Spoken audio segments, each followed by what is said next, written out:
Thanks for downloading this episode from Teachers Talk Radio.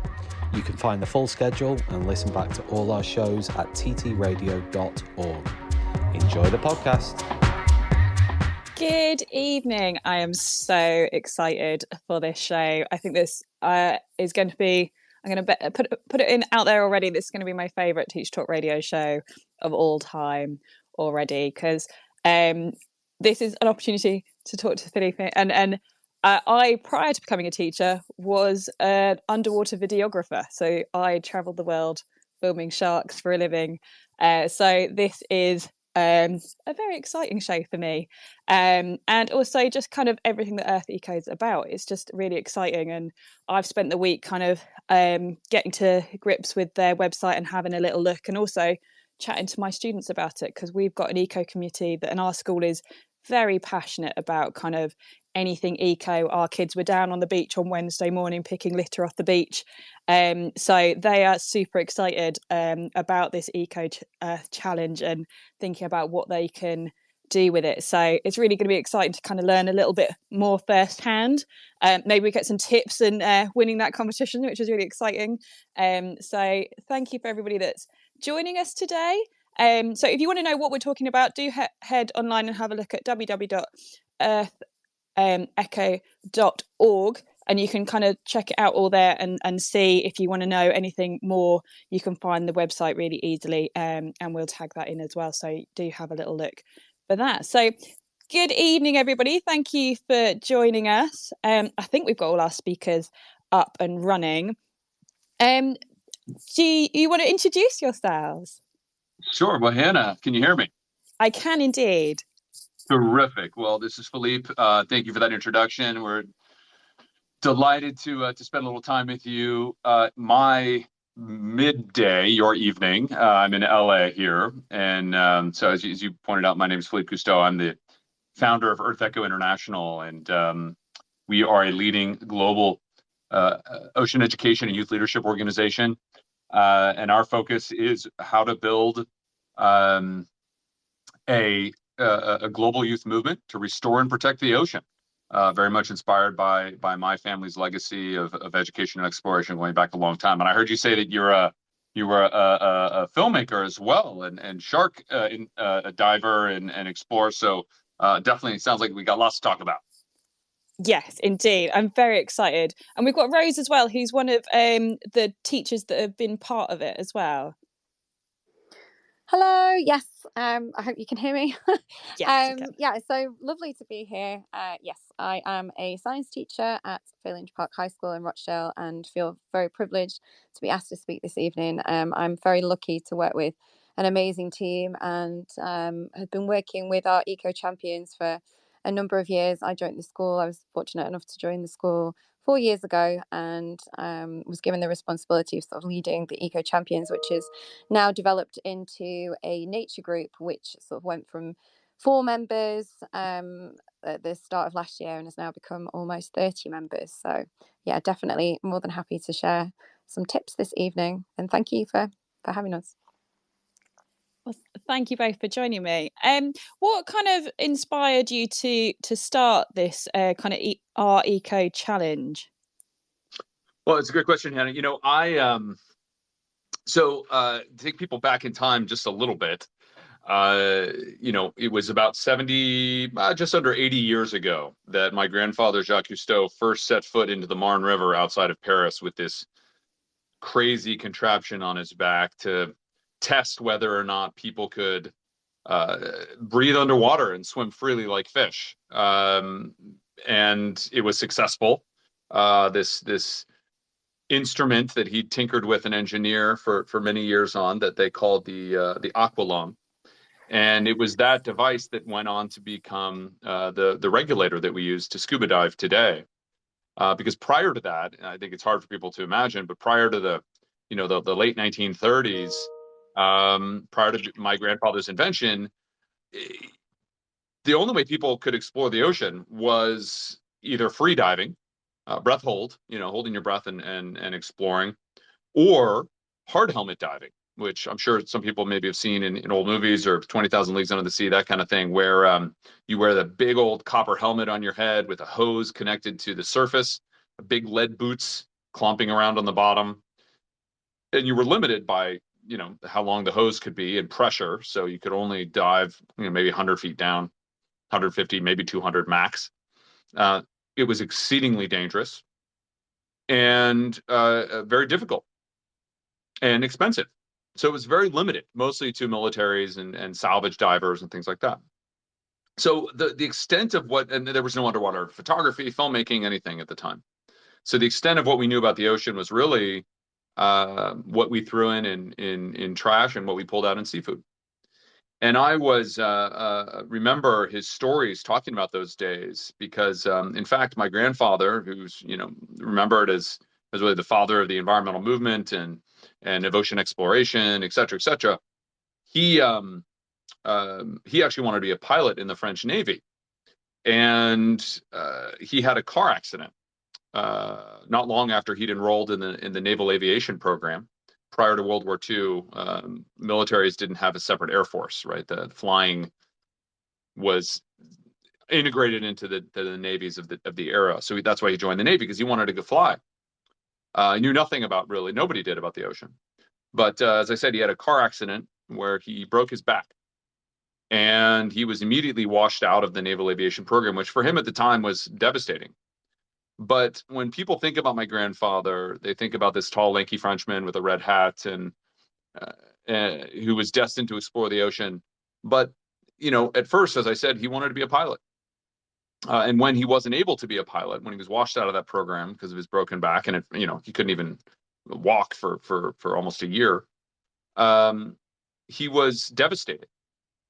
And he was told to swim in the Mediterranean every day to rebuild his strength. And a man named Philippe Taillez, his captain at the time, gave him a pair of homemade goggles to start opening his eyes underwater and seeing the wonder of this world. And when I think about my grandfather's legacy, I think it's more than just this explorer. I say just, but more than an explorer and an ocean, adventurer and filmmaker. At its core, he was a problem solver. And his legacy is a legacy of problem solving.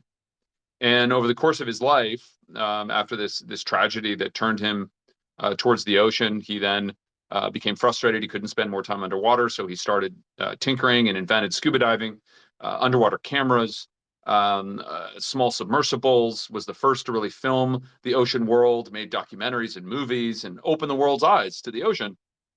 He was constantly trying to solve problems. And towards the end of his, well, it's actually not even towards the end of his life, really towards the late 1960s, joined by my father, Philippe Sr., the big problem that he decided he would dedicate the rest of his life to solving was the terrible decline in the health of the ocean that he witnessed with his own eyes over those few decades. And that's what he did. And towards the end of his life, he was very much focused on education and youth, and recognizing that if we're going to solve these problems, that we need to have a society that understands and cares.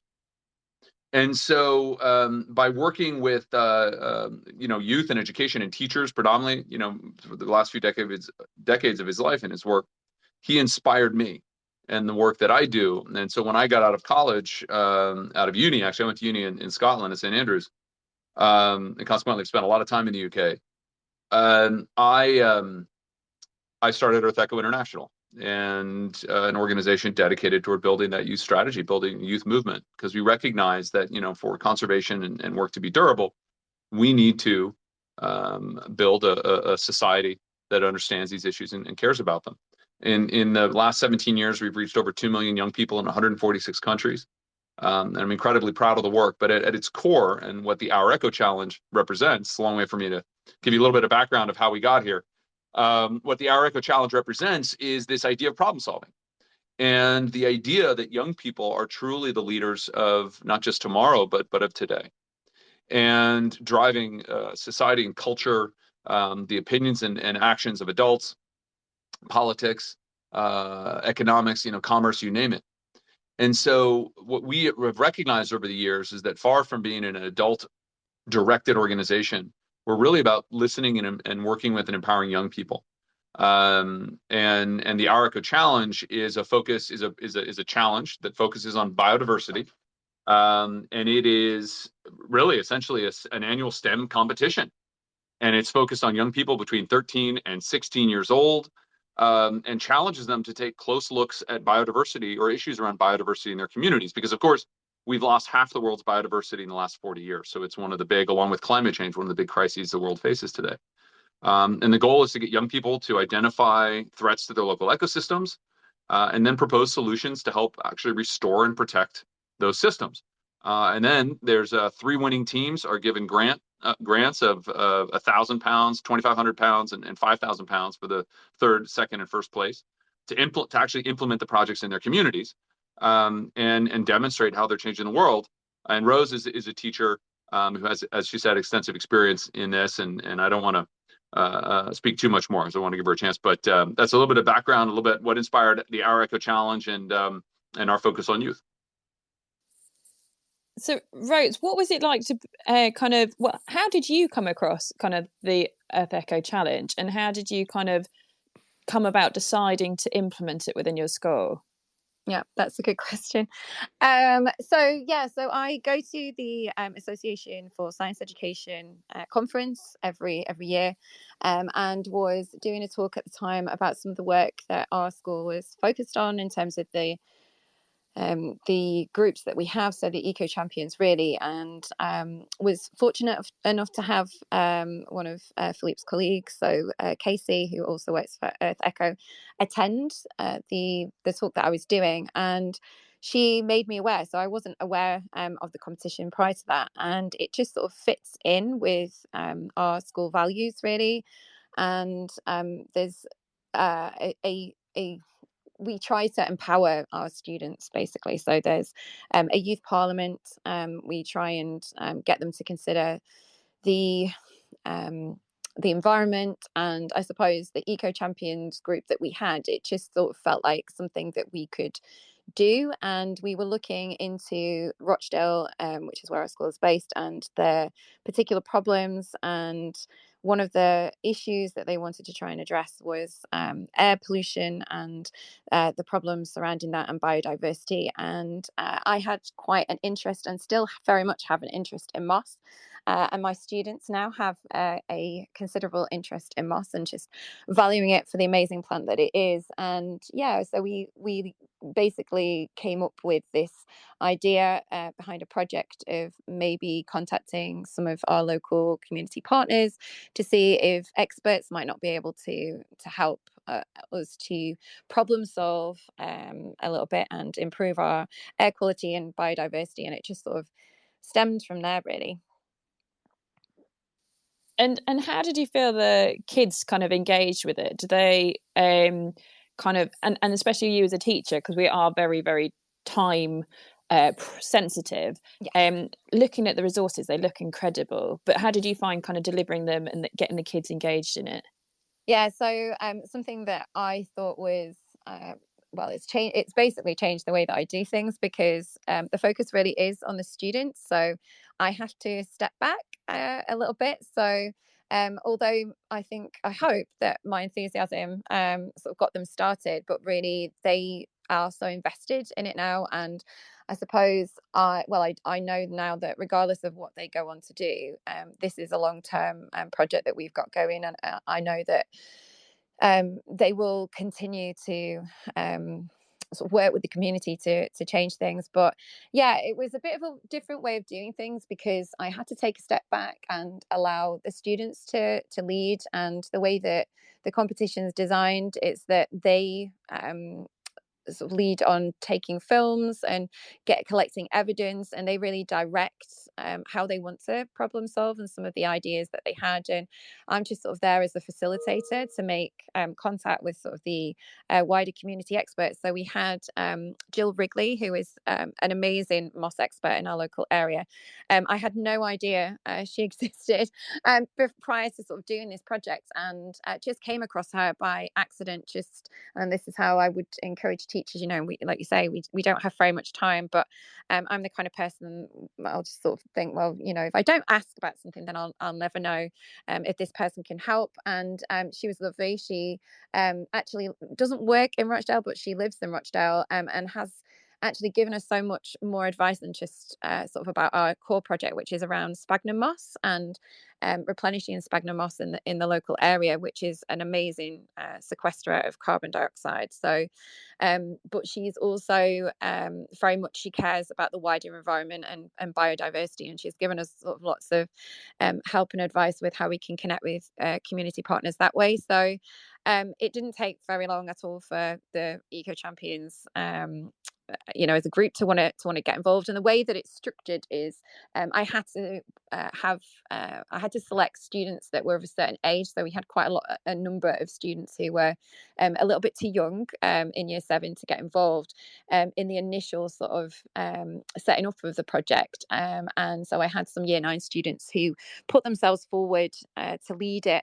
And then they sort of take control of the project. And now this year, the great thing is they lead that group, and now the younger ones can get more involved and be active. So yeah, they're all very much advocates now for change, and it's been an absolute privilege to see how it's changed them as well, really. When you kind of came across the topic of kind of biodiversity and what it is, like, I can't imagine that the children went moss as their first option. I don't know how why did not. you because that's the thing, because my children, they very much want to get involved. We've got an inter-house litter pick going on at the moment, and they're all frantically picking litter every minute of every day at the moment, competing against each other. But they're very kind of narrow-minded in terms of what they can do for the greater, beyond the kind of more traditional sense. And I think that's what's great about this, is it really properly engages them and makes them think about something that they wouldn't necessarily think of in such a way. So how did you kind of come to that kind of decision, and what made you choose moss? Yeah, no, that's such a good question. I don't know. I think it's really weirdly for me, it's been part of my life for quite some time. But I have a bit of an obsession. I did want to be a marine biologist when I was younger. So it is extreme. I'm with you being very excited about yeah. Sort of working with EarthEcho and their connections with the ocean and things. But even from A level, I was interested in moss, and I don't know, I just kind of feel like it's just seen as being a weed quite often because it grows where you don't necessarily want it to grow. But then when you realize it's there, you can't help but see it everywhere. And what it's doing is just, it's more effective at changing the air and actually pollutants as well, sort of from cars. So, we have quite a lot of diesel cars that, drive on the main road that's outside our school, and they absorb that directly, which, trees don't do that. Yes, they take in carbon dioxide, and it just sort of made sense for me to sort of want to promote the moss. But I didn't know, like you say, I didn't really know that the students would be involved. But I think because we explored it as a project, so we started doing some moss mapping, and actually we took them on some moss safaris as well. So it's not just about the plant, it's also about the invertebrates that sort of live within it. And they were just, I don't know whether it's my enthusiasm, but also it was that sort of link to their community and Rochdale itself, and how it wanted to change, and the fact that peatland was being restored. And I just thought, well, why as communities, why are schools not doing more to get involved in that? Because it's the conditions, that you don't need very much space for the moss to grow. It's quite easy to give them the conditions that they need because we've got so many sort of native species of moss. And yeah, it was sort of connecting with our moss expert, it all just came together really. And now it's still very much about trees and the awareness of trees, and there's lots of projects around planting them, and don't get me wrong, they're especially important, but I just think moss needs to be definitely bigged up more and celebrated more really. So and I need insider information because I've already like come up with a couple of ideas of what I think. Chatting to my students, I was like, what would we enter? I need to kind of come up with some ideas to chat to you guys about. But what kind of, because you can is it right? Am I right in saying that you can enter 3 entries from 3 different teams? Did you enter more than one? Yeah, so I know one of the other winners from the year. I know that I think they had 2 teams. So yeah, I mean, if you're like me and you have, so now we have more than 30 members of the team. Well, getting on for 30 members of the team. So it would be possibly a bit different. You know, like you say, they might all have sort of different ideas, and that's perfectly fine. I think sort of the hardest thing to explain to them would be, you know, that to get to take it forward, they would need sort of one person at least. I think it's up to 3 other students who can lead with the project. But it's important that you know that going forward. So when the competition sort of comes to an end, you can obviously then go full big team. So if they all want to get involved, like our nature group has this year, they all have a role to play, and they've all been, you know, we've done family workshops this year. We've let the students lead on what they want to talk about. So the sort of wider biodiversity on our site is also being explored. So I think it's then, you know, they've got an idea that, you know, they absolutely are bursting to do, and they're passionate about it. I would say definitely, you know, let them explore that. But equally, the students that sort of want to get involved but they don't feel able to directly take part in the competition, then, you know, they can sort of join it going forwards at the end of when the competition comes to an end, for that year, if that makes sense. Yeah, and how has it kind of affected your students? Have they, because obviously I presume they've got to show their kind of team initiative as well, but also it takes a lot to kind of build up the confidence to kind of enter something like this. Yeah, absolutely. And you know, this is the privilege that is teaching anyway. But sort of what I do, it's sort of being extracurricular really, and I don't take for granted the extra time that my school give me. I'm quite lucky that I get. So I do run a lot of extracurricular groups. But yeah, it's completely, I mean, they basically said, you know, when I asked them this question, they just said that it's brought out the best of them, and it actually really has. I don't even think that they realize, you know, how much it sort of made them better communicators. So they said that, you know, they're more confident now. They will lead. They want to lead. Whereas before, you know, they were sort of a bit perhaps anxious or lacking in confidence. But also, you know, they completely believe in what they do is going to make a tangible difference. So it's not just, you know, they read about peatland or, you know, carbon dioxide having the impact that it's having, or, you know, the change in biodiversity, they don't feel as helpless as perhaps they might have done had they not been given this opportunity to make a change. And the fact that it is relevant directly to, you know, their community, it really does just transform things. And, you know, it changes the way that they the way that they look at things and how they access the curriculum. And, you know, that's now spreading to primary schools as well. We've got science extravaganzas happening on later on this year that we can sort of continue to spread our message and share what we're doing, so we can encourage other schools and other children in those groups to do a similar sort of thing, and obviously make them aware of this, of the Echo Challenge as well. So you found it quite easy to kind of integrate the contest into your teaching?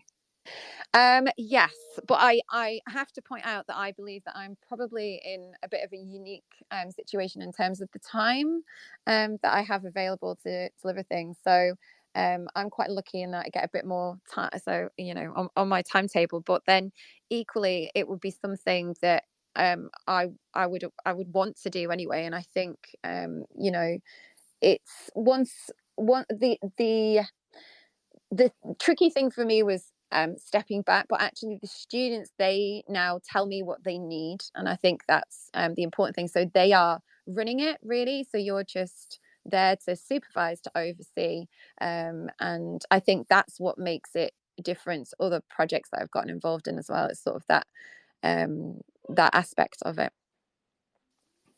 So I think I might potentially have a similar thing to you, in that my school on a Wednesday morning for Key Stage 3, we have an activities kind of morning where the kids in Key Stage 3 pick which activity they want to do and they change per term.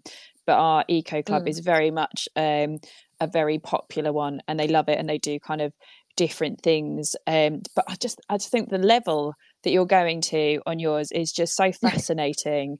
And I think there's just it's that thing, isn't it, that children are really interested in it. That there is, I think I read a survey recently that like the amount of the young children are really, really worried about the environment. They're worried about global warming and how that's going to affect them. They are kind of going to be affected by it far more than our generation, and they genuinely kind of want to make a difference, and I think that's kind of lovely.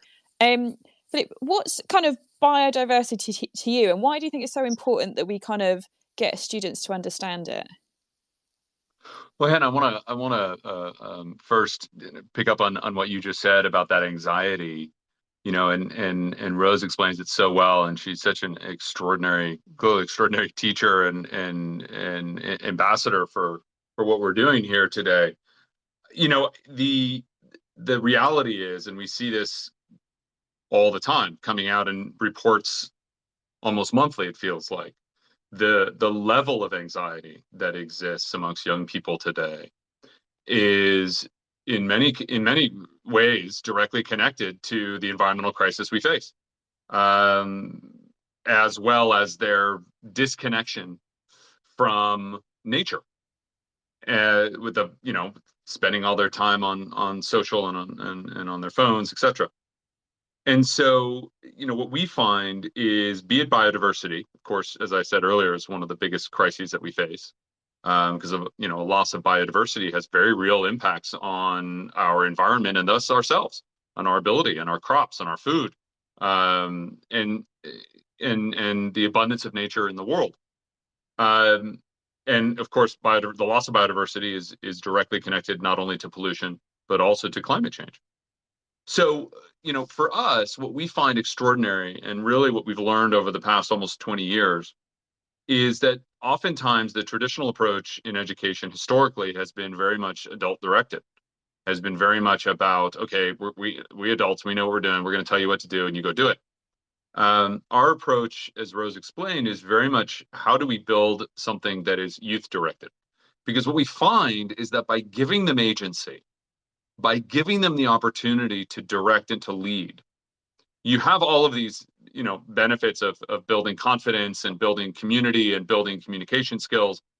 But the best way that we can combat the anxiety, that we can combat the feeling of powerlessness that drives so much of that anxiety, is by giving young people agency, by giving them tools and knowledge, and also the trust and the space to be leaders, to take action in ways that are relevant and important to them.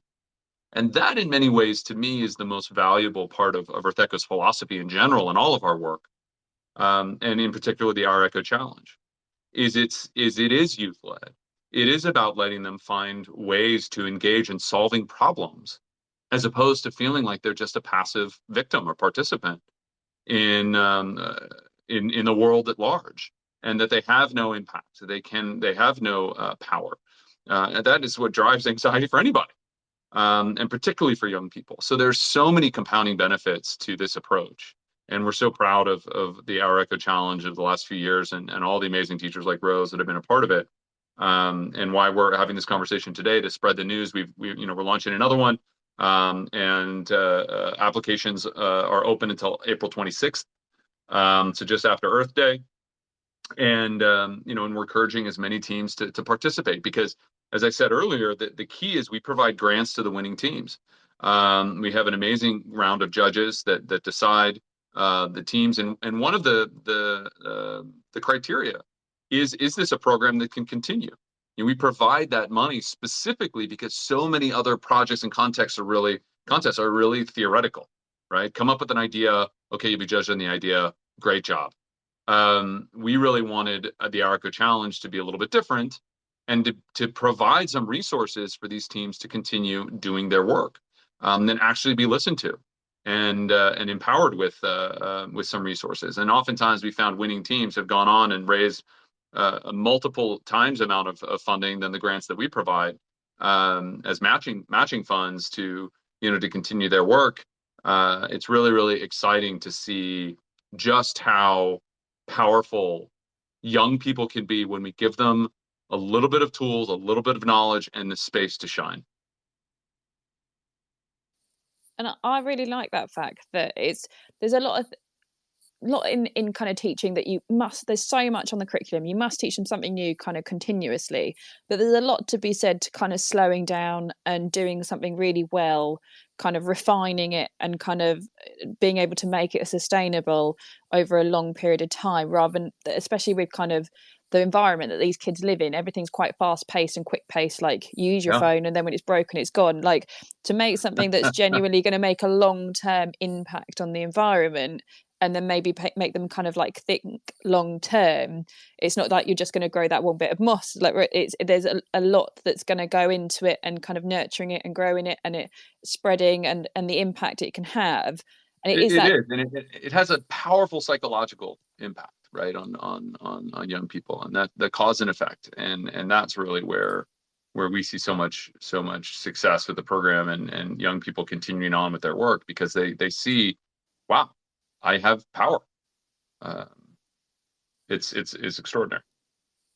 Have you got any? I know Roses was a lovely project. Have you got any other kind of favourite ones that have won, or in the top 3 over the last couple of years, that have stood out, or that are kind of still doing well? Yeah, there's one of my favorite ones is a team called Biohazard from Reading in Berkshire. The idea that oftentimes teams will come into these programs with an idea and some preconceived notion about what they want to do.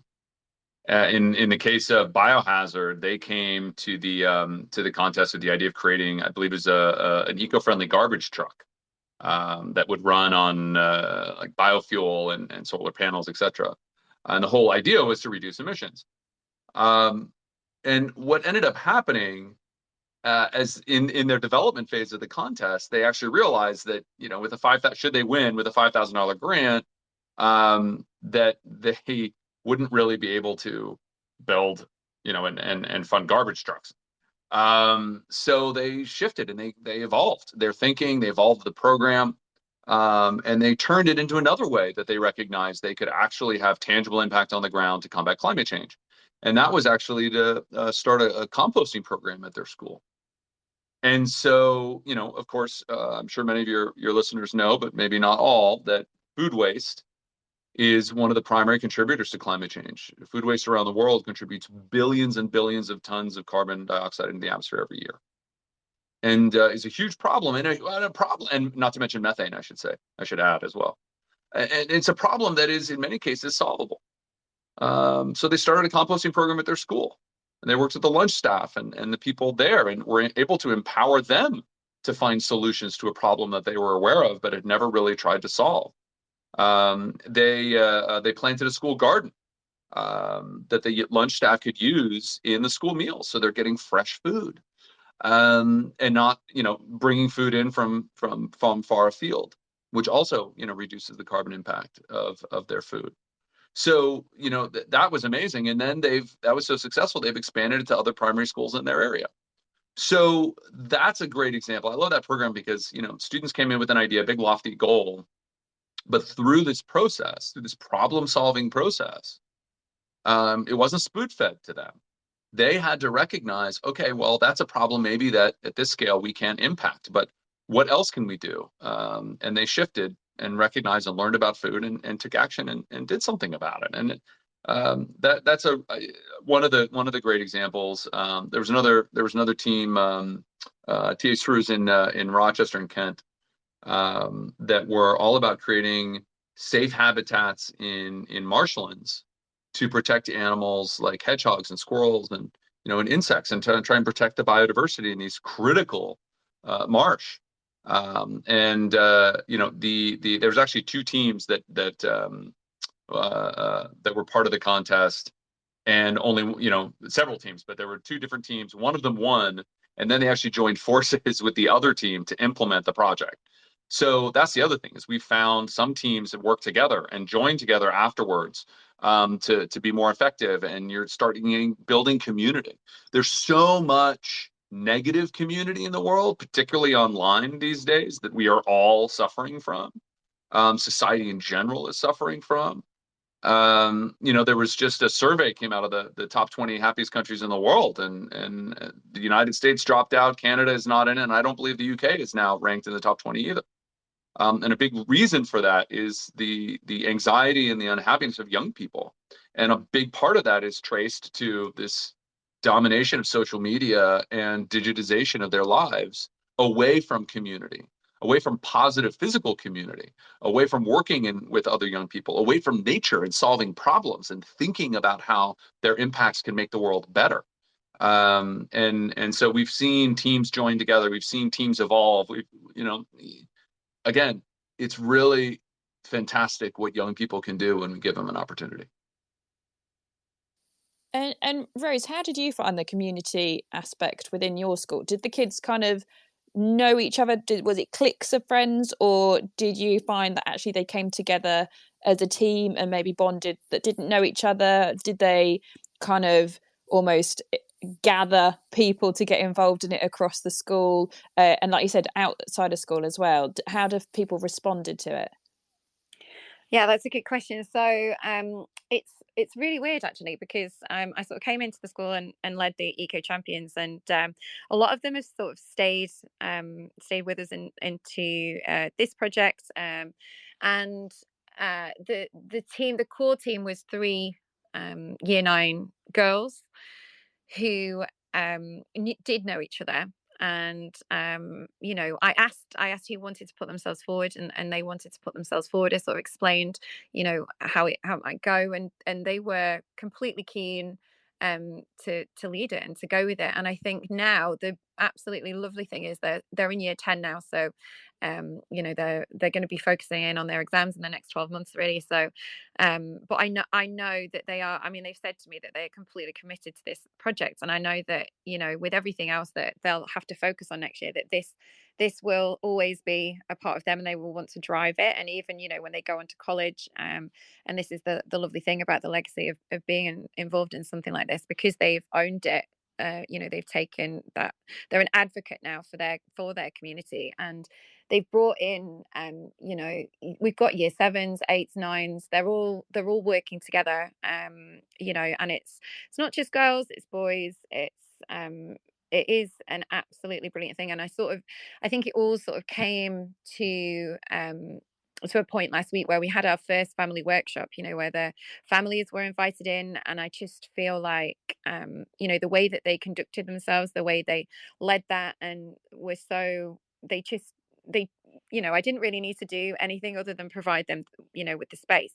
It's just going to carry on going. And this is it. If you take part in this competition, you don't know what opportunities will come around, and who you will work with in the future. So it's been a huge positive. I'm quite lucky in the school that I work in that it is very community driven anyway, but I think because of that, it's going to continue for years to come. And sort of thinking the other day, the moss that they are growing now, that will grow in the peatland around Calderdale, or wherever we decide to replenish it, for tens of thousands of years. So it's just bonkers to think that's a change that ultimately they drove, that they've got involved with.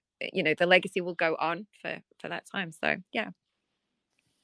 And the deadline, like we said, is not far away. It's April the 26th if you want to enter the next round.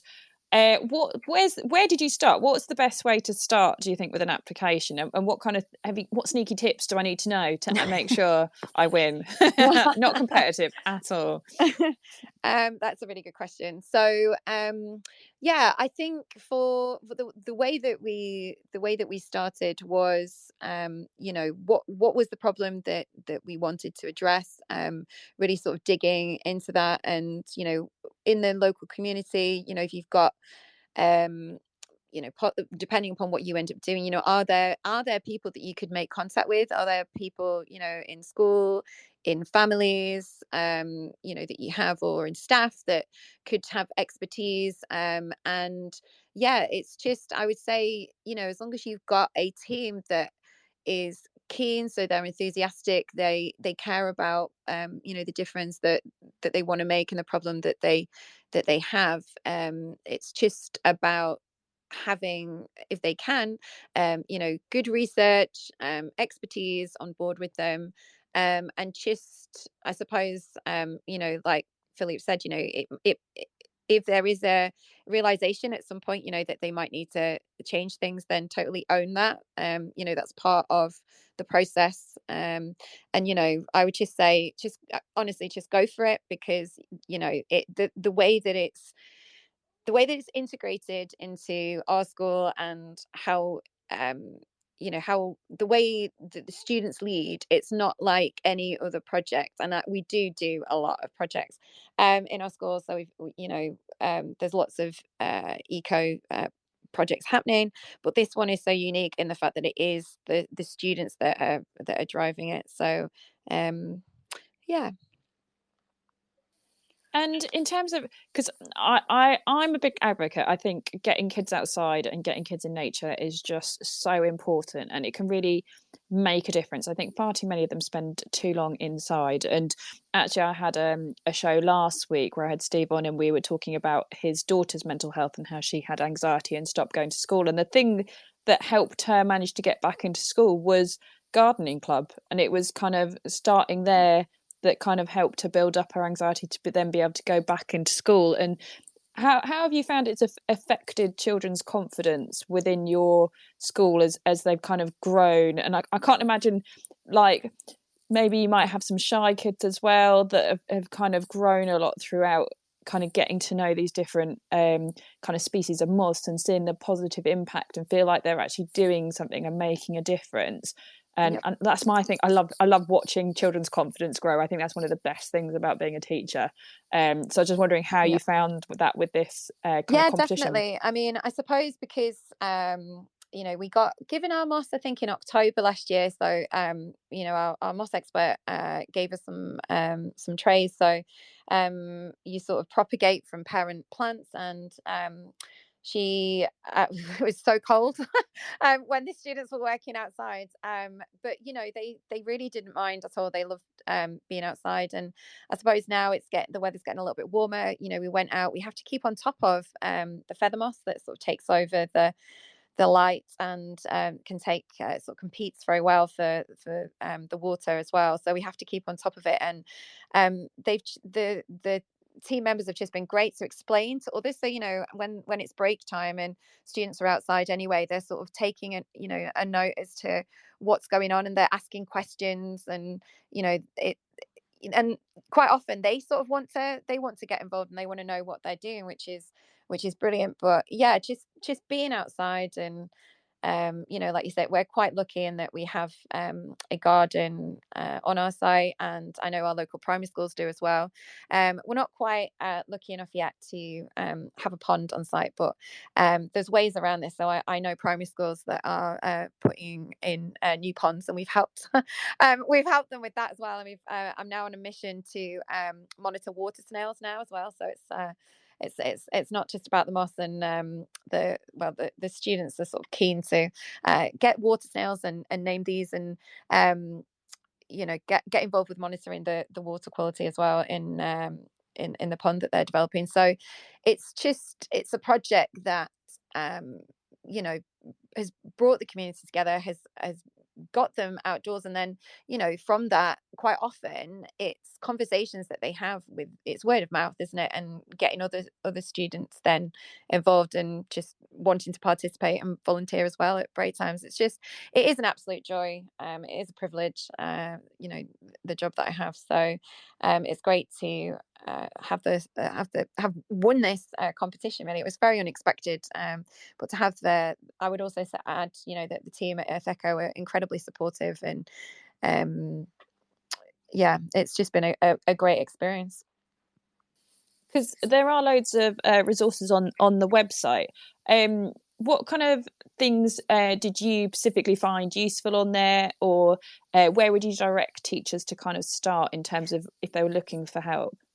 Yeah, so for me, it was very much about how to get the students to produce, you know, the video footage as well that's sort of needed. So there was resources, you know, you could see from previous winners, you know, how you know the ideas that they had and how they had sort of addressed the problem that needed to be addressed. But yeah, for me, I probably learned more about the filmmaking process and the resources that are on there, and that was a great thing to get involved with.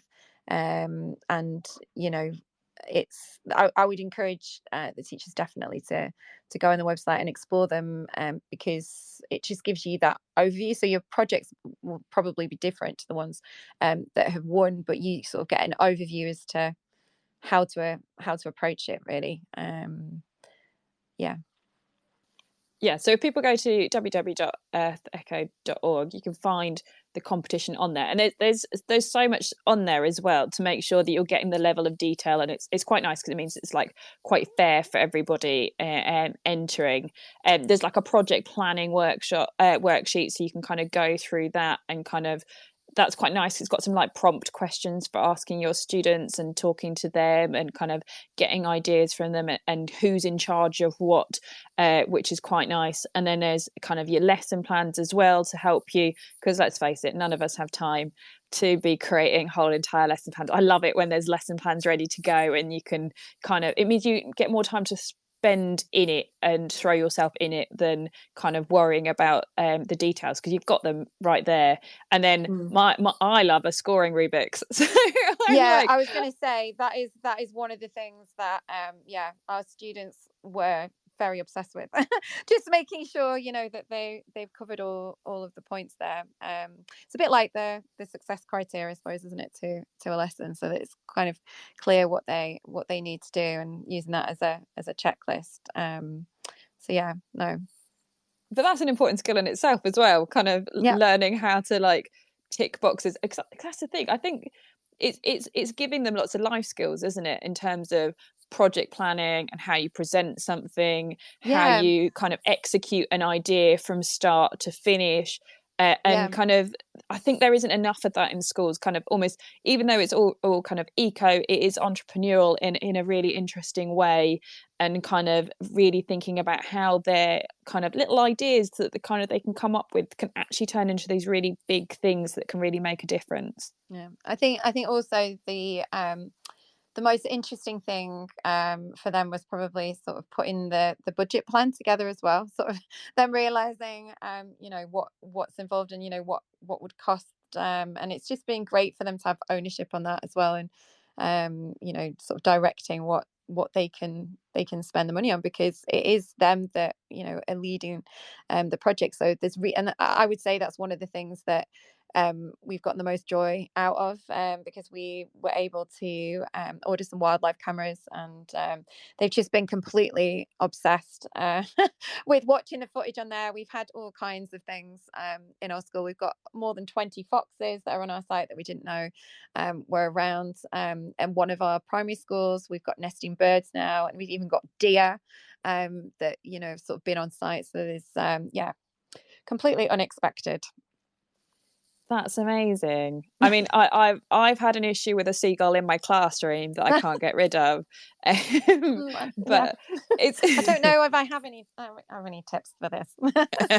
my thing is that I'm thinking in terms of my community. I'm struggling. I've got ideas, but I actually live in a seaside town, and we are famous for crabs. So we are a little crabbing community, and I'm like, it's one of those that it's absolutely hilarious to say, but I am so proud of the kind of very grassroots, traditional, they all have their little kind of special nets that they cast out that catch them, and we see them come in every morning kind of bright and early, and all our houses in our school are named after famous people, and one of them are named after the famous crabbing family that kind of monopolize our town.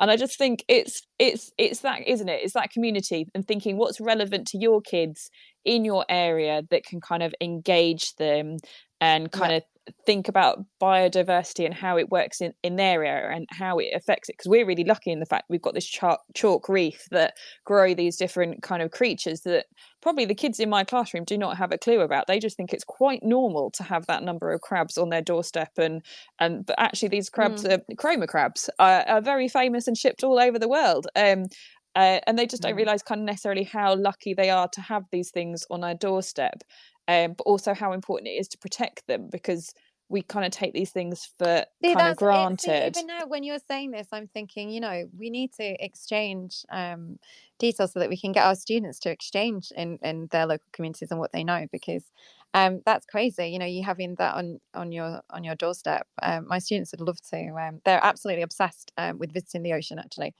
they absolutely want to go. So we might have. I can feel a project almost developing now, so from having this conversation. I'm thinking very carefully about how I word a project proposal about crabs. But it's but it is great, and it is because there is that bigger picture, isn't it, that the kids kind of get off social media and in terms of fossil fuels and pollution and stuff, but there is things that can be unique to them that can be applied in this situation. Yeah, definitely. So I regularly now get pictures popping up on Google Classroom of moss, just to verify usually that they've, where they found it, what species they think it is. Even staff, I get them sort of sharing, and it's always been there, but I guess through doing this project, it makes them more aware of where it is in the environment and the importance of it, and the value of not treating it like a weed, like so many people have been honest to say, and said that they haven't valued it, and dare I say they've killed it. So if we can try and change that mindset, then great. But yeah, it is very much about you being aware of your community and the environment that you have, but then also, like you say, it's it's the UK as a whole as well, and being aware of what specific issues there are in specific areas. And yeah. Do you find that parents are quite engaged with it? Do they go home and talk about it, and then they kind of let you know about all the things that they've said? Because I imagine it's something really exciting that they go home, and that's when the parents, after how their day was, I imagine moss conversation comes up a lot. I kind of hope, yeah. But I know, because we had our first family workshop last week, and we took a lot of feedback from the parents, and at the time it was originally going to be held in January, when we have sort of the bird it's a big garden bird watch in January, but unfortunately we had really icy weather, so it had to be postponed, but we still sort of went with that sort of biodiversity aspect, and they were completely behind that. They got to make bird feeders and take those home, and we gave them an opportunity to get involved with nature journaling, which is obviously I think it just that needs to be done more often. Like, if you don't have a nature journal, I'd encourage anyone to get it started, because it's just it can be a diary that's personal for you, but it's just this idea that they're recording, they're observing really the detail in their environment, and then they continue to do that month after month, and even years later, it's something for them to look back on and see how things changed, because things have changed. And I think Philippe would say that the oceans are also changing really quickly, and what it was like when his grandfather was in the oceans there, it's probably completely unfortunately different in certain areas now. And so having that taking that conversation home with families is really important, and something we would definitely continue. And there's there's a lot more to EarthEcho than purely just this competition, which is incredible. But there's also like the Youth Leadership Council, which I find really interesting. Could you tell me a little bit more about that? Of course, yes. So EarthEcho has multiple different programs. We look at entrepreneurship through one of our programs. Look at youth entrepreneurship around the blue economy and how we can help young people, and particularly young people of color, to recognize the opportunities around jobs that exist in kelp farming, for example, or other ways that we can leverage the ocean in a restorative and not exploitative way. We have programs around plastics that we're launching this year. We have programs around like our youth leadership, like you mentioned, that is a cohort of about a dozen or 15 or so, depends on the year, youth leaders. It's a competitive application process that we accept as I said, about a dozen, 15 young people a year from around the world to be at our highest level of leadership training. We take those young people and give them opportunities to speak at high level events like the COPs, the big COP climate event, UN climate events, UN climate ocean summits. They help advise EarthEcho on all of our different programs. They go through extensive communications training. They join me on stage at speeches around the world and lectures and conferences. So that's really about how we focus on helping foster really outstanding young people around the world. So different layers, different types of programs. We have our Gen C platform, Gen C as in SEAC, so genc.org, which you can find through EarthEcho or go to genc.org. That's a global online community. Because as I mentioned earlier, one of the things that we've found is, that there's a lot of like negative communities out there, like online, and conspiracies, and social media is just toxic trash most of the time. And young people are looking for hopeful community. They're looking for other young people that share their interests and care about these issues around the environment and oceans and exploration and adventure and problem solving. So Gen C is an amazing online community. The thousands and thousands of young people around the world that are part of that, where they share best practices and ideas. We post lots of resources, not just what EarthEcho provides, but what loads of other organizations and partners that we have provide in terms of grants and internships and externships and competitions. And so we provide lots of different resources for young people to engage in ways that very deeply, like our YLC, or in a way that supports something they may already be doing through another organization, like through Gen C. So EarthEcho is really focused, as I said, on building a global youth movement of young people to restore and protect the ocean. Because I think one of the big challenges that we face in the environmental movement is that we have underinvested in education, frankly, in society in general. Underinvested in education, and frankly, underinvested in teachers. My grandfather always used to tell me growing up that teaching is the most noble profession. So I just have to take a minute to thank you both for what you do, and all of your listeners as teachers and educators.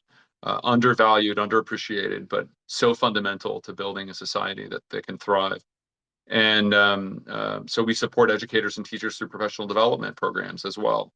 And EarthEcho is the environmental movement as a whole, as I said, has really neglected that key component. There's been a lot of investment in what I like to call the tactical approaches to conservation, like protecting land or passing laws. But we have not invested in building a constituency of people in society that care. Now, the good news is it's a lonely way. There's been a few of us that have been doing this for a while, and we see the difference. I mean, when I was in high school, gosh, 20 something years ago, there was no there was maybe a recycling club. I don't know. I don't think even that. And now we see this huge shift of young people that care about these issues and know about it, largely thanks to educators in school and their teachers and the types of resources that EarthEcho provides. And so we see this incredible groundswell of young people, and they're starting to flex their political will as well. Here in the United States, one of the big deciding factors in the last election was young people turning out to vote for President Biden because he was a president that, unlike his opponent, acknowledged the severity of climate change and has actually done more than any president in history to do something about it. And so, those swing states that were key, like Michigan, were driven by those vote was driven by young people. And so we see this amazing power that young people have. And so that's what, the types of online resources that we provide. And I should correct myself. It's joingenc.org, not genc.org. It's joingenc.org for young people to check it out. And it's join.GENSEA.org, or you can go to EarthEcho as well to find it. But we're really about recognizing the power that young people have to change the world, and fostering that, and also supporting incredible teachers that are the front lines. And thank you so much, because as teachers, like, normally there's always like a little kind of hidden thing that you've got to pay for this course, and it's like you really want to do these things and really want to engage the kids, but schools are on a tight budget, so it's amazing to have all these free resources, because you've got the EarthEcho Academy, like kind of courses as well that people can do over Zoom and kind of learn about that. Development work. Yeah, and that's free for teachers. And we actually provide stipends for a lot of our programs for educators. So contrary to actually charging them, we provide stipends to support them. We are big believers in valuing teachers as much as possible. And this is the thing, because STEM is such an important thing, especially in UK education. We know that this is where we need to be kind of directing children to. We as a country have loads of kind of really amazing scientific breakthroughs that we can be really proud of, but we need these kind of students that really want to change everything. And kind of this is a great opportunity for teachers, because like we said, it wasn't kind of around in our day, so we almost need to catch up with the technology and how everything's developed in order to be able to kind of engage our students. So it's really lovely to be able to have these resources and kind of get involved and kind of get your students involved. And I think it's just so important to, even if you can't do kind of a whole club, trying to involve it into your curriculum in some way and kind of learning about what's out there. I know me personally, I do an Under the Sea project, surprise. And I'm an art teacher, so my students look at Jason de Taylor and his sculptures underwater and growing coral versus Damien Hirst, who did the Wreck of the Unbelievable, and he pretended to find his sculptures and pretended that they were thousands of years old. And we did art for money versus art for good and kind of the environment. And I just think kids love it, and this is the thing, we need more of it in our education system. And I think it is, especially when kids are potentially disengaged in terms of kind of spending a lot of time outside of the classroom on social media. This is how to re-engage them with society and their environment, and it's just so important. It is. I appreciate that. There's an old Greek proverb that says, children are not vessels to be filled, but flames to be lit. And we focus so much on the filling part, just standardized testing and shoveling information into their brains, as opposed to lighting the flame of passion and helping them discover and learn themselves and make mistakes.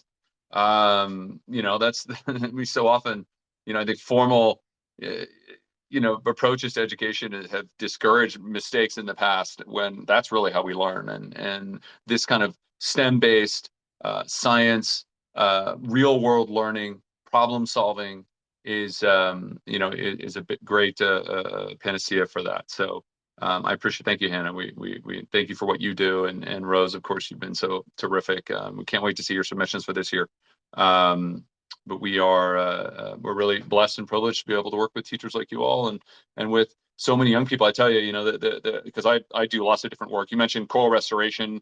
We actually pioneered that technology 25 years ago through work down in Florida that we've done, and we have a company that's building scaled reefs around the world at huge scales. I've done documentaries with the BBC, with CNN, and you name it. So lots of different things in the ocean world, and there's a lot of bad news out there.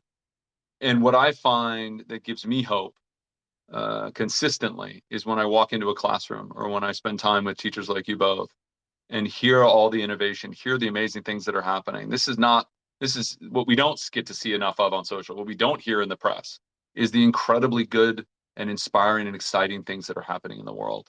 and the hopeful things that young people in particular are engaging in, supported by their educator, their teachers. That's what gives me hope and keeps me fighting and charging forward. So again, thank you for what you do. No, thank you. And I'm going to pick up on something you said right at the start. I love the fact that you are quite open that these proposals for the competition don't necessarily have to be fully executed and working amazingly. You just like the concepts and ideas, and they can go out there, but then they have to kind of adapt them and make them work. Like you said about the garbage truck, like it's okay for them to fail and realize that isn't quite going to work, but the concept is enough to have belief in them, which is great. Absolutely. Like that's how we learn. We fail, right? And it's not a failure unless you don't learn. And I think that we very much take that philosophy. And a team, as I said, went on to win that started out in one place and ended up in another. But they were extraordinary ideas, and they adapted and learned, and that's what we're looking for here. It's not about the competition. It's about the process. It's about lighting those flames for young people to then go on, as Rose was explaining, and continue to be passionate about these things and continue to recognize that they have power and they have agency, and they don't just have to sit there and take the way the world is, but they can actively engage in making it better. Yeah. And I'm looking for tips here. But what makes the kind of your top list kind of stand out? What kind of things do they generally include that makes you go, yeah, no, that one's a finalist? So a couple things that we look for, certainly ideas that can have a real world impact and that are scalable. Ideas that, if they win the money, like so many of the teams that have won, that they can go on and actually continue to do some of that work.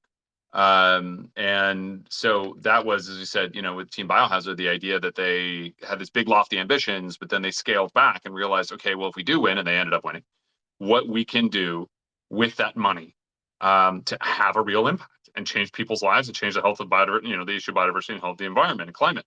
And they did. So a realistic approach is important. And then also, as Rose said, a big part of our legacy, of course, is storytelling and filmmaking. I've been a filmmaker for 20 years, and so the communications piece is really important. And we believe that's a skill that is also oftentimes undervalued and really key to building confidence. So and we're not saying you have to make a documentary or anything, phones, things like that, but just documenting and chronicling and the story of what you're about. There is a storytelling component to this, a communications component to all of our programs. That's a key part of our legacy, and that's what we believe a key part of being successful in this work. We have to be able to inspire and engage other people to be excited about our ideas and our work. So there is a communications component. Don't underestimate the importance of that. Don't underestimate, if it's a windy day, making sure that the sound is okay on that people can hear what you'd be surprised. We get submissions where you can't even hear what they're saying on the phone because they clearly didn't listen to it. So just little things like that help for our judges and other people to really understand the impact and the power of the program. The storytelling piece is key. And then being realistic about how it's going to have real world impact, because that's really what we care about. This is not solely conceptual intellectual exercise. This is really about in whatever way having an impact and recognizing the power that every single one of us has to change the world. We have a saying at EarthEcho: it's not that you can make a difference, because everything you do makes a difference. All of our choices have consequences. And the question we have to ask ourselves is, what kind of a difference do we want to make? And the OurEcho Challenge is all about helping young people recognize how they can make a positive difference in their lives, in their communities, and for nature. And it's just such an amazing competition. As if kind of our chat about it hasn't persuaded you enough to enter as it is, we haven't actually discussed the prizes. So the UK prizes, the third prize is £1,000. The second prize is £2,500, and the grand prize is £5,000, which is just outstanding. Rose, how did you find spending that? And I imagine it was quite enjoyable. But also, how did the kids find spending it? I imagine you might have had to rein them in slightly. Yeah, no, I mean, we haven't spent, I'm going to be honest, we haven't spent it all yet. That's amazing. Because, yeah, so, yeah, no, I'm just going to pick up on what Philip said as well about the wind, just before I talk about the budget. But yeah, I would say do not film on a balcony. We have a balcony on a second floor up in Rochdale in our school, and yeah, it was particularly windy one day. I do not know how the girls got the footage that they did. They absolutely wanted the the they were looking out all over Rochdale. I mean, it's a gorgeous view, but it was so windy. I do not know how they did that technically, but they did. So, but I would echo what Philip said that yeah, it's important that you check that before you send that off. I'm already thinking my new podcast mic might end up in school at this rate. Yes. External mics help a lot with a little Yeah. windsock on them. That's a recommendation for sure. Yeah, no, that's a good point. It's a good point. So yeah, so we still have quite a bit of the money left, because I know that this sort of time of year, a lot of the teachers who are in my department, they have examination groups, and they're sort of looking to the end of the summer term and thinking their workload's going to get a bit easier. But I know this is sort of when we showcase everything that we've done. And so I know that we'll probably need to use some of the funds to help with that, to sort of share our story, really, at various events. So but yeah, I mean, they've gotten things, they've been able to, because we want, one of the things we wanted to do is strengthen our nature group. We've gone from having 3 members to almost 30, and so they have created little welcome packs with the money, which has been lovely, because they've taken ownership of that, and they've put little hand lenses in, which is so cute, to allow them to really get up close with the moss. And they've been able to get every member of the group, some moss ID cards. So we haven't gone completely crazy, to be honest, and we're pacing ourselves for this term, really, because we're going to need to, moss is very slow growing, and we're not actually going to be able to go out and put the trays that we're currently propagating. They're doing really well, but yeah, it's not going to be until, I think, in sort of autumn next year that we can sort of look to put them out over in Calderdale on the peatland. So yeah, it's definitely a long-term project that we've got. So, but it is lovely. I'm not going to lie. Just knowing that we've got funds there for things. So if the team does have an idea,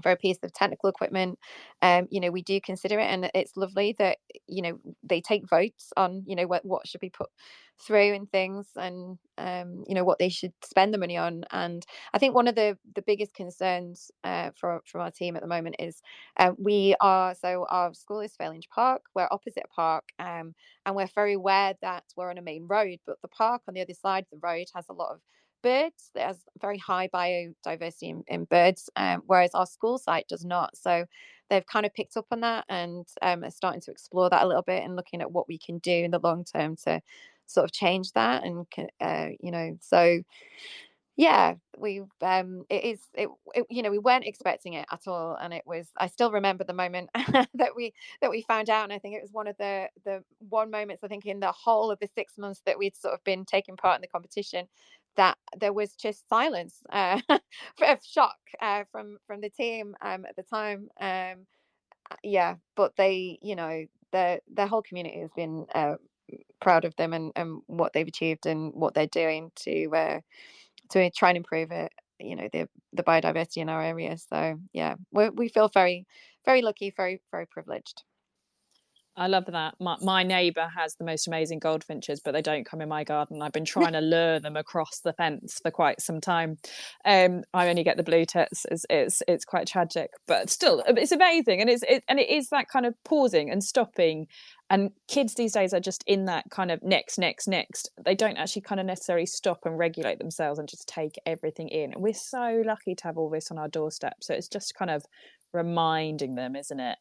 But I was just, is there a limit in terms of kind of how, when you have to spend the money by, or are you allowed to keep it going? And do you kind of, obviously you two must keep in touch, like do you get to kind of, do you track the projects and how they've gone and how successful the kids have been? I do I say I report, but actually I don't. I supervise the reporting that the student team do. So there's a very short update that we send across to EarthEcho that sort of summarizes what we've achieved, and then if there's any problems. The brilliant thing is, because they've got so much knowledge and they can normally put us in touch with others. So as we sort of explore the next in this term, so in the summer term, when we start exploring this pond that has been created, it's started from scratch. So there is an expert that we've been put in touch with who can help us get the kit to monitor the water quality. And so it's sort of things where if we think we're going to come across a problem, or there is an issue that we want to explore, EarthEcho will pick up on that and sort of direct us to other experts who might be able to help. So it could be a team that's sort of won in previous years, and they have overcome a similar sort of problem. But yeah, I did have a bit of a panic a few months ago, and I thought, because being in the UK, our tax year sort of comes to an end in March, and I was under the impression that the money would be there the whole time, so I had to ring fence it basically before it was sort of being possibly drawn into funds to sort of be with the year that's just gone. So no, where that money is there for when we need it. Now it's been created our own little area for it, our little fund pot for it, so which is great. So the students can sort of access that as and when we need to, really, which has been great. Is that kind of hands off, it's mine? I think we all know it well. Pretty much. So yeah, we've given it. It's our EarthEcho fund, and it's a brilliant amount of money. We don't take it for granted at all, because it's having a huge difference. It will continue to have a massive impact. And going forward, this is something that I know Philippe said that looking at putting another submission in for this year, and this is it. You can. So if you are successful one year, it doesn't mean to say that you won't be successful in the next year as well. Why not? If you've got a project that's going, and your students are invested in it and they want to take the lead with it, then I would absolutely, if you've got a gardening club, if you've got an eco club, like myself, who up until the point that I moved to my school, I have always in my mind been a biologist that is sort of very much a microbiologist. I was not sort of seeing myself in leading eco champions at all, and totally stepped out of my comfort zone and haven't looked back since. So even if you're thinking about starting a group and you're unsure, it's just had such an impact on our community. I would just say absolutely, just go for it, because there's nothing to lose. And like you say, there are lots of resources out there. I know you mentioned my Twitter handle at the start of the show, and there is a story behind that is not as disgusting as it sounds, I promise. But I'm now wondering whether I should change it to Moss Lady rather than the Twitter handle is currently. But I'm also available for if anybody has any questions or wants guidance with anything, or just support in anything. I'm more than happy and our students would be more than happy as well to help out if anyone needed it at any time. So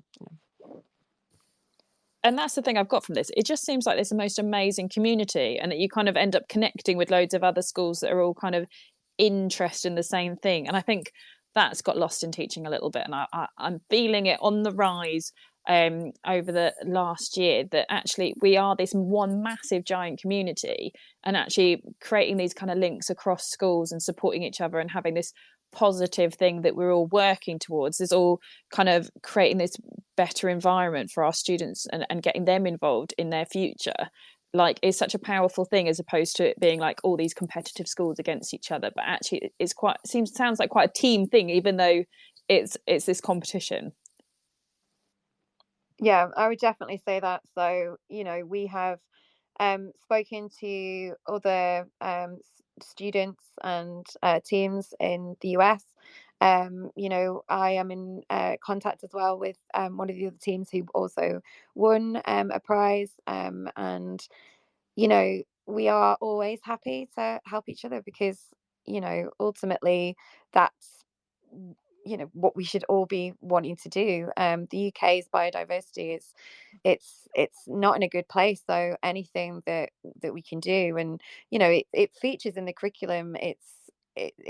I think it needs to feature more, if I'm honest. I think there probably needs to be a bit more integration. I teach geography as well this year, and there's so much overlap in the curriculum between science and geography. And I know, because we're always very busy, we don't often see the big links, and even if we do, we don't have the time to necessarily sort of integrate them. And projects like this, where you can network with others, I think that's one of the wonderful things. And also, the students network as well, and I think that's one of the things that I really hope that when my students move on from Phalange and they go to college and their next steps, I hope that they keep in touch with EarthEcho and take advantage of the other sort of leadership opportunities that there are. And had I not met Casey, sort of part of the EarthEcho team, back last January, I wouldn't be aware of their existence, and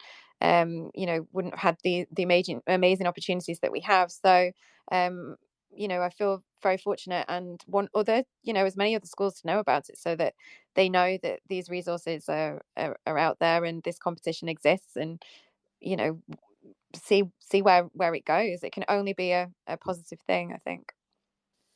I like the idea that this is actually creating the next generation of kind of kids that are going into careers that consider the environment, and that they can it gives that opportunity, especially with all the skills that they learn from doing the competition and doing the application and kind of applying it, that they're actually kind of out there in terms of careers. Even just looking at it from that perspective, we're giving them the opportunity to really see past their community and beyond to the wider world. And my kids always find it hilarious, because we quite often do a careers kind of quiz, and it's like, which teacher did this, and nobody will ever, they always think it's the geography teacher that ended up filming sharks for a living. It's never me. Yeah. And it's like, when they find it out, I'm like, yeah, I beach lifeguarded on the beach that is down the road. And from that, I then decided to go traveling and book 3 days diving, and 3 days turned into multiple years, because I saw a shark on my first dive and it was never the same again. Wow. And it's just incredible that it could be just that link. Like, maybe one of your kids are going to go on and discover a moss that changes everything. And it's amazing to think that this is kind of giving them that opportunity to be exposed to something they wouldn't normally be exposed to, and develop something beyond what they would normally develop within that kind of classroom kind of limitations.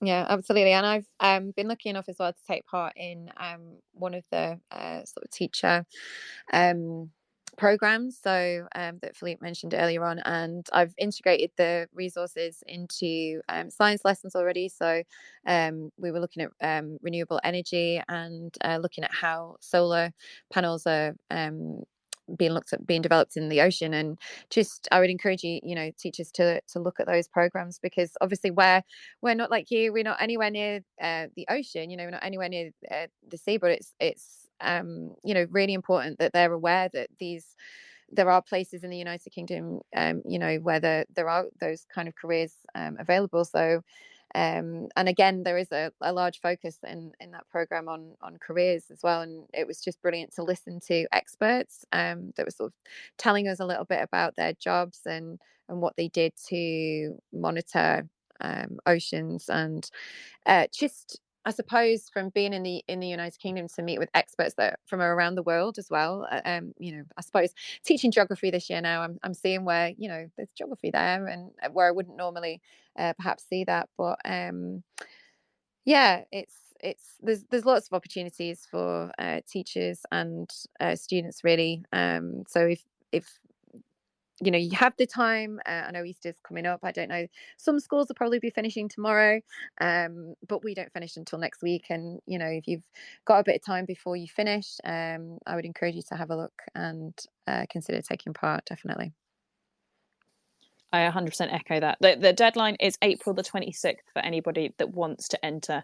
And don't forget, you can go on to www.earthecho.org and find the application and all the amazing documents on there to help you and talk you through it as well. Philip, I'm going to let you kind of finish off. So thank you for both of you so much for joining me tonight. I've learned so much, and I am 100% entering and taking all my sneaky hints from tonight through with me. But where do you see EarthEcho kind of growing? Because it just seems like something that's very organic, that's kind of just growing and growing and growing. Where do you want to take it?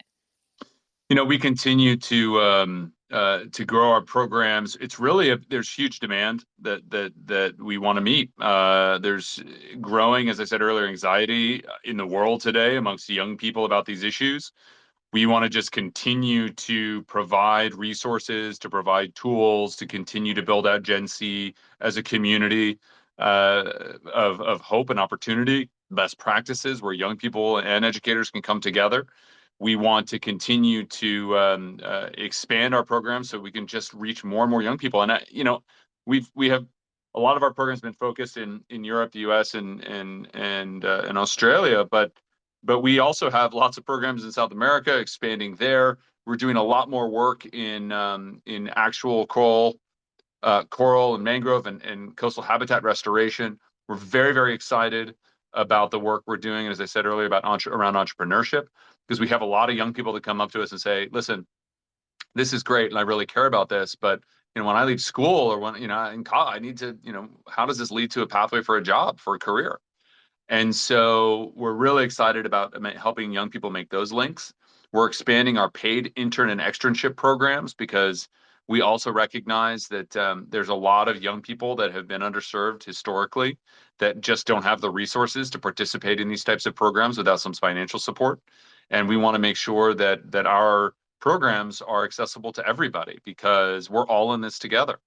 And we need everyone to be able to be part of the solution and to have access to these types of programs. So that's really important for us as well. So we just keep growing every year, and it's really exciting. I'm going to geek out a little bit. Your granddad's quote is actually on my wall.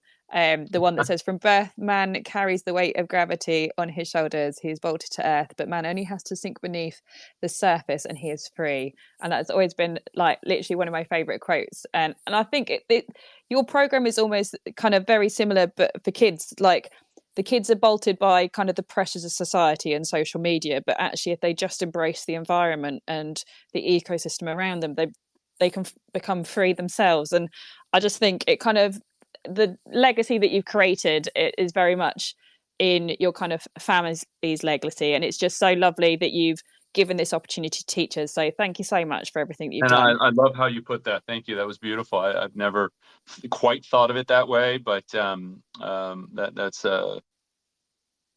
was really lovely. Thank you for sharing that. I agree. And just a reminder, don't forget, go into the competition, but not too many of you because I don't want too much competition for my entry. But it's 26th of April, so go have a look online and have a go at entering. If you've missed any of the show tonight, you can listen back to it on a podcast. It'll be available at Teachers Talk Radio. So go and have a listen. So thank you so much for joining me, and thank you everybody for listening. And I'm like you, I've still got another week until Easter, and then I'm down to my sister's down to the Cornwall coast, so I'm swapping one side of the country to the other. But I hope everybody has a lovely Easter when it does arrive. So thank you so much for everyone. Thank you. Thank you, Hannah. Thank you, Rose, for everything you both do. Thanks, everyone listening. Why would you recommend EarthEcho? There are many opportunities that have been provided to us. We have worked with lots of members of the community, including Jill, our moss expert. Primary schools, including pupils and teachers, our families and other partners such as the Rochdale Science Initiative. We have lots of technical equipment such as wildlife cameras, microscopes, binoculars and applications on our phones. How has it changed you? It has changed how confident we are and how we communicate with others. It has brought the best out in us, and we now use time more purposefully. We have learnt more about the environment and biodiversity, especially moss. How has it changed our community? Our community is more aware of the environment. Different experts from around the UK are aware of our mission, and it is bringing our wider community together. You've been listening to Teachers Talk Radio. Tune in live and listen back at ttradio.org. We look forward to hearing from you next time on Teachers Talk Radio.